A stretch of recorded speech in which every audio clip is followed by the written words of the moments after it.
Somewhere in South Africa, two graduates are waking up. Both crossed a graduation stage only a few months ago. Both worked hard. Both made sacrifices. Both believed that life was finally about to begin. Today, one of them is getting ready for work. The other is getting ready to apply for another job. Again. What happened? Was one simply smarter? Did one work harder? Did one get lucky? Or was something else already in motion years before either of them walked across that graduation stage? Because every year, hundreds of thousands of young South Africans make one decision that quietly shapes the opportunities available to them long after university ends. Most don't realize it at the time. They think they're choosing subjects. In reality, they're choosing the labor market they'll one day compete in. And that changes everything. When you're in grade 12, everyone asks the same question. What are you going to study? Parents ask, teachers ask, friends ask, career counselors ask. It's one of the biggest decisions most young people have ever been asked to make. But almost nobody asks the question that matters just as much. Not, what are you going to study, but what kind of labor market are you about to enter? Because choosing a degree isn't just choosing what you'll learn, it's choosing which industries you'll compete in, which problems you'll spend your career solving, how many opportunities exist, and how many other graduates will be standing beside you trying to do exactly the same thing. The strange thing is, almost none of us think about it that way, and that's understandable. At 18, very few people understand labor markets, or supply and demand, or skills shortages, or how employers make hiring decisions. We imagine graduation, not competition. Most of us grew up believing a very simple story. Work hard, get good marks, go to university, graduate, get a good job. For a long time, that advice made perfect sense, because decades ago, a university degree immediately made someone stand out. Far fewer South Africans had one. Graduating signaled something rare: discipline, knowledge, commitment, potential. But over time, something changed. More universities expanded, more students enrolled, more graduates entered the job market. That isn't a bad thing. Education changes lives. It opens doors, creates opportunities, builds skills. But it also changes something else: competition. Imagine applying for a graduate position 30 years ago, where only 20 people met the requirements. Now imagine applying today, where hundreds, sometimes thousands, hold similar qualifications. Your degree hasn't become worthless, it has become less unique. And when qualifications become more common, employers need another way to decide who gets hired. Imagine for a moment that you're no longer the graduate, you're the employer. You have one position, two excellent candidates. If you make the wrong decision, your business loses time, money, training, productivity, perhaps even customers. So before choosing, you ask yourself one question: not who deserves this opportunity, not who worked the hardest, not even who has the highest marks. You ask, which person gives me the greatest confidence they'll succeed? That single question changes everything, because employers aren't trying to hire the most impressive certificate. They're trying to reduce uncertainty. Every qualification, every internship, every project, every recommendation, every portfolio helps answer the same question: can I trust this person to solve the problems we're hiring them to solve? And that's where the mystery begins, because some degrees answer that question more easily than others. Not because the graduates are better, but because of the kinds of problems those qualifications prepare people to solve. Before we talk about economics, nor demand, nor scarce skills, meet two graduates. Let's call them Sarah and Thabo. Sarah graduates with a broad commerce degree. She's intelligent, hard-working. She passed well. She spends months applying for graduate programs. Every application feels hopeful. Every rejection feels personal. Eventually, she starts asking herself the question that thousands of South African graduates quietly ask every year: maybe I'm just not good enough. Now meet Tabo. He graduates in a different field. His program included practical workplace experience. Companies have been recruiting on campus for months. Before he writes his final exams, he already has interviews lined up. Neither graduate is more deserving. Neither worked harder. One simply entered a labor market where employers were struggling to find enough people. The other entered a labor market where employers had hundreds of capable applicants for every opportunity. The painful part is that Sarah doesn't know that.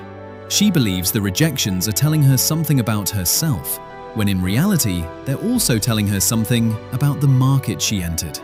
And once you understand that, you stop asking, which degree is the best? You start asking, why does the market value some skills differently from others? And that is where this story really begins. So, what makes one qualification open doors more easily than another? Is it prestige, difficulty, university rankings, or is there a hidden force shaping almost every career without most of us ever noticing? To answer that, we first have to understand how employers think, because once you understand that, everything else starts making sense.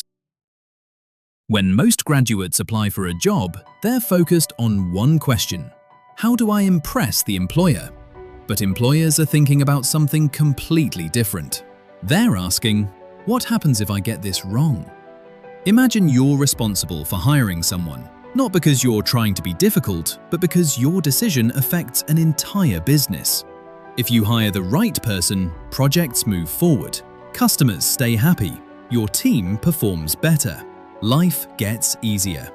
But if you hire the wrong person, everything changes. Training takes longer than expected, deadlines are missed, other employees spend their time fixing mistakes, customers lose confidence, and suddenly, one hiring decision has become everyone else's problem. That's why employers don't hire certainty, because certainty doesn't exist. Instead, they look for something much more realistic: confidence. Not confidence in what you say about yourself, confidence in the evidence you've already created. Think about it this way. Imagine two graduates walk into the same interview. Both have similar marks, both seem friendly, both genuinely want the job. The interviewer has no idea which person will perform better 6 months from now. So what do? They start looking for clues. Not one clue, lots of them. Did this person complete an internship? Have they solved real problems before? Can they explain their thinking clearly? Have they worked in a team? Did they take initiative outside the classroom? Can they show me something they've actually built, instead of simply telling me what they know? Every answer reduces uncertainty. Every piece of evidence builds confidence. And here's the important part. A degree is one of those pieces of evidence. It's an important one. It tells an employer, this person committed to learning. They managed deadlines, completed assessments, persevered through difficult work. That matters. It matters a lot. But a degree cannot answer every question an employer has. It can't show how you'll respond when a client changes their mind 2 hours before a deadline. It can't show whether you'll stay calm when something goes wrong. It can't prove you'll solve problems creatively or communicate difficult ideas clearly. The employer still has unanswered questions, so they keep searching for more evidence. That's why employers ask about projects, portfolios, vacation work, leadership roles, volunteer experience, recommendations. Not because they're trying to make graduates jump through hoops, because every new piece of evidence makes the hiring decision feel a little less risky. Now imagine, you're trying to hire a software developer. You receive 12 applications. Finding the right person won't be easy. But it's possible. Now imagine you're hiring for a graduate marketing position. You receive 600 applications. Has the employer suddenly become more demanding? Not necessarily. The situation has changed. When opportunities are limited and applications are overwhelming, employers naturally become more selective. They don't need to lower their standards. The market does it for them. And that's the moment most people stop blaming themselves and start understanding the system. Not every rejection is personal. Sometimes it's mathematical. So, if employers are always trying to reduce risk, what determines whether one labour market has 12 applicants while another has 600? Why are some industries desperately searching for graduates while others have queues stretching around the block? The answer is surprisingly simple, and once you see it, you'll start noticing it everywhere. Imagine you knew nothing about the people standing in these queues. You don't know their marks, their backgrounds, their work ethic, or how badly they want to succeed. All you can see is one simple thing: how many people are waiting and how many opportunities exist. Now ask yourself a question: which queue moves faster? The answer has nothing to do with intelligence, nothing to do with determination, nothing to do with who deserves success more. It comes down to something much simpler. There are fewer people competing for each opportunity. That is the hidden force shaping so many careers, not only in South Africa, but especially here. Now imagine these aren't queues outside a stadium. Imagine they're graduates. At one entrance, thousands of capable graduates are competing for a relatively small number of entry-level positions. Every vacancy attracts hundreds of applications. Employers have options, lots of options, so they become more selective. They ask for internships, experience, portfolios, extra certifications. Not necessarily because the job has changed, but because the queue has. Now look at the other entrance.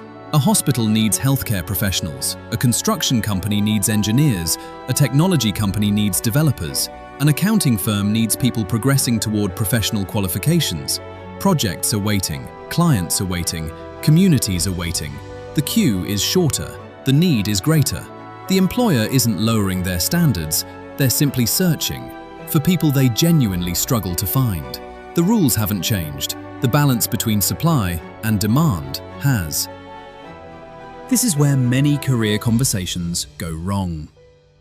People say, engineering pays well, or computer science is the future, or don't study humanities. But those statements miss the real lesson. Degrees aren't valuable simply because of their titles. They're valuable because of the problems they prepare people to solve, and how many other people can solve those same problems.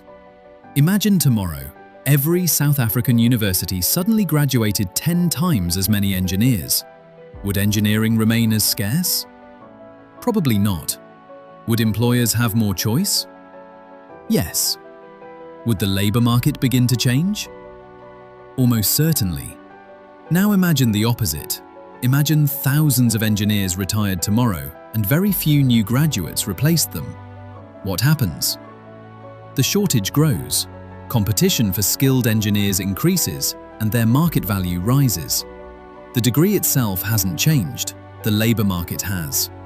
That's why understanding why a qualification is valued is far more useful than memorising a list of the best degrees. Because labour markets change, technology changes, industries change, but the underlying principle stays the same. When a skill is difficult to replace and organisations genuinely need it, it usually becomes more valuable. Here's another way to think about it. Imagine buying a drill. Most people don't actually want a drill. They want a hole in the wall. In the same way, employers don't hire degrees. They hire what those degrees enable people to do. A hospital doesn't hire someone because they own a medical certificate. It hires someone who can diagnose, treat, and care for patients. A software company doesn't hire someone because they studied computer science. It hires someone who can build reliable software. A construction firm doesn't hire an engineering graduate because engineering sounds impressive. It hires someone who can safely solve complex engineering problems. The degree is important, but it isn't the final product. It's evidence that someone has begun developing the knowledge and skills needed to solve real problems. And that's an important distinction, because it explains something many graduates only discover after university. The certificate gets you noticed. Your ability to create value is what builds a career. So perhaps we've been asking the wrong question all along. Instead of asking, which degree pays the most, or which degree is the hardest? Maybe we should ask, what problems does this degree prepare me to solve? Because once you answer that, another question naturally follows. Which problems does South Africa need solved the most? And that's where this documentary becomes much more practical, because not every industry is facing the same challenges, not every profession is growing at the same pace, and not every qualification leads into the same labour market. Some fields are experiencing genuine shortages, others have become intensely competitive. Understanding that difference could completely change how you think about choosing a degree. So, which industries are actually searching for more people? Which qualifications tend to lead into those opportunities? And just as importantly, does that mean everyone should rush into studying them? The answer is much more nuanced than you might expect. Think about everything that keeps a country moving. Hospitals need healthcare professionals, cities need engineers, businesses need accountants, banks need people who understand financial risk. Companies need software developers to build and maintain the systems they rely on every day. Schools need teachers, factories need technicians, communities need skilled artisans. Every industry exists because it solves a problem, and every problem requires people, with the knowledge to solve it. But here's where something interesting happens. Not every problem is equally difficult to solve, and not every problem has enough people capable of solving it. That's where value begins to emerge, not from prestige, not from tradition, not from what sounds impressive at a family braai, but from the relationship between the problem and the number of people who can solve it. Imagine two puzzles. The first puzzle can be completed by almost anyone after a little practice. The second takes years of study, practical experience, professional examinations, and continuous learning. Which skill will usually be harder to replace? The second one, not because the people are more important, because fewer people can realistically do the work. That scarcity matters. When organizations struggle to replace a skill, they work much harder to attract, develop, and retain people who have it. This is why qualifications leading into highly specialized professions often have stronger employment prospects. Not because they're magically better, because they prepare graduates for work that relatively fewer people are qualified to do. Imagine opening a toolbox. Inside, there's a screwdriver. Useful, versatile. You can use it for dozens of different jobs. Now imagine another tool. A highly specialized diagnostic instrument. It can only do one thing. But when that one thing is needed, nothing else can replace it. Degrees work in a similar way. Some qualifications prepare you for a very specific profession. Others build broad capabilities that can lead into many different careers. Neither approach is inherently better. A specialized qualification often creates a clearer pathway into a particular occupation. A broader qualification creates flexibility, but may require you to demonstrate more clearly how your skills apply to a specific role. That distinction is incredibly important, because flexibility and immediate employability are not always the same thing.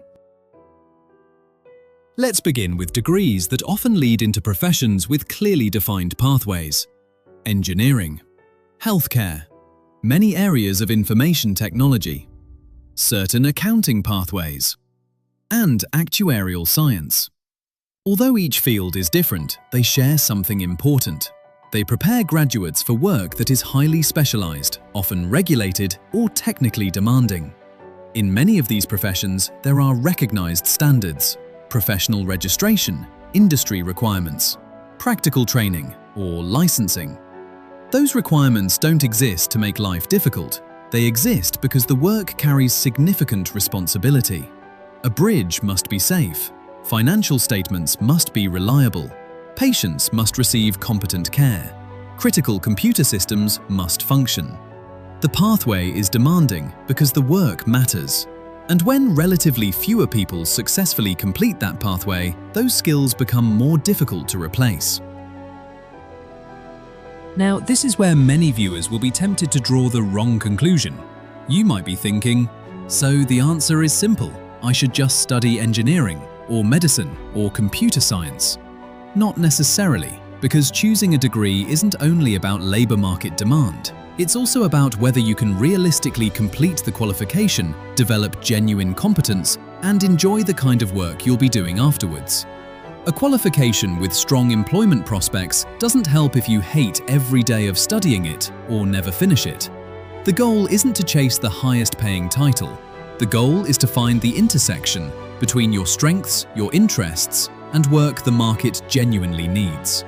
And that's exactly where our story goes next, because there's another group of degrees that often gets misunderstood. Some people call them useless, others defend them passionately. The truth is much more interesting than either side admits. So, are broad degrees really the mistake people claim they are? Or have we been asking the wrong question all along? Let's talk about one of the biggest myths surrounding university degrees. You've probably heard someone say, ABA is useless, or a general BCom isn't worth anything anymore. It's a popular opinion. It's also an oversimplification. The problem isn't that these degrees teach nothing. Far from it. Many broad degrees develop skills that every organization needs. Critical thinking, communication, research, writing, problem solving, understanding people, understanding business, understanding society. These are valuable abilities. Every successful organization relies on people who can think clearly, communicate effectively, and solve complex problems. So why do graduates from these fields sometimes have a more difficult transition into employment? The answer isn't because the knowledge lacks value. It's because the pathway from university to a specific job is often less obvious. Imagine two people leaving the same city. The first has a ticket with a destination already printed on it. The route is clear. The next steps are obvious.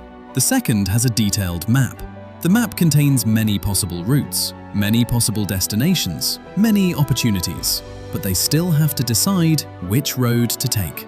Broad degrees work much like that map. They open possibilities: marketing, human resources, communications, policy, consulting, sales, research, entrepreneurship, public service, media, management, and many more. That flexibility is powerful, especially over the course of an entire career. But at the beginning, it can also create uncertainty, because employers often ask themselves, where does this person fit inside our organization? That question isn't always answered by the degree alone. The writer has to answer it. Imagine two graduates with exactly the same qualification. The first submits a CV. It lists their degree, their modules, their marks, and little else. The second submits the same degree, but alongside it, they include a portfolio. They managed social media for a student society, analyzed customer data for a small business, built a website, organized fundraising events, completed an internship, volunteered for a local organization, led a university project. Suddenly, the employer isn't only reading about what this graduate studied, they're seeing evidence of what this graduate can already do. The qualification hasn't changed, the evidence has, and sometimes that makes all the difference.